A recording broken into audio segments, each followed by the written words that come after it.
بەهۆی کەمبوونەوەی بەشەغازی کارگەکانی سلێمانی جارێکی دیکە خاوەن کارگەکانی غاز لە سلێمانی ناڕەزاتیان دەست پێ کردەوە.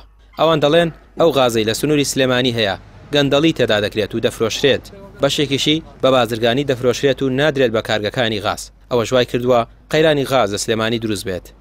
لێرەوە داوا لە لایەنی پەیوەندیدار دەکەین چیتر بەدەم داواکاری هاوڵاتانی شاری سلێمانیەوە بێن و پێم وابێ لە هەفتەی داهاتوو وەرزی سەرماوسۆڵە بە یەکجاری دەست پێ دەکات و بە فروبارانێکی زۆر ڕوو لە شاری سلێمانی دەکات.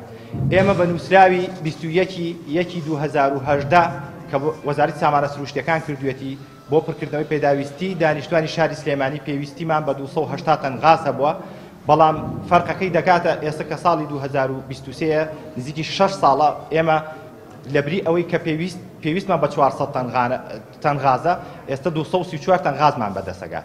ئێمە ئەم کۆنفرانسەمان بۆ ئەوە نییە هاوڵاتیانی شاری سلێمانی لەوە بترسێنین بڵێن غاز نامێنێت، بەڵێ غاز هەیە و غازیش لەبەردەستە، بەڵام بەپێی پێویستی نییە ناتوانین پێداویستی هاوڵاتیان پڕ بکەینەوە. سلێمانی لە زستاندا پێویستی بە 400 تەن غاز هەیە و لە هاویندا 250 تەن، بەڵام لەو بڕا نیوەی ئەوە دابین دەکرێت و هاوڵاتیان بۆ وەرگرتنی بتڵێ غاز لە ئێستا دەدەبێت 2 هەفتە چاوەڕێ بکەن یانیش لە بانزیخانەکان بە بڕی 15,000 دینار وەری بگرن. کۆمپانیا کە وەری گرتووە ڕێژەیەکیان بۆ داناوە کە بە هین بیفرۆشێ بە تیجاری بیفرۆشێ. ئەو ڕێژەیە ئەفرۆشە، بەڵام وان چونکە هەموو شتەکان حیزبین و لە ژێرەوەن و ئەوانە تا ئێستاکانە ئەو عقدانەی کە لەگەڵ کۆمپانیاکە و داناغاز و سامانە سروشتەکان دەکرێت ڕوون نییە. ئێستا بچۆتە دایرەکە بڵێ عقدەکەم بەرە نییە.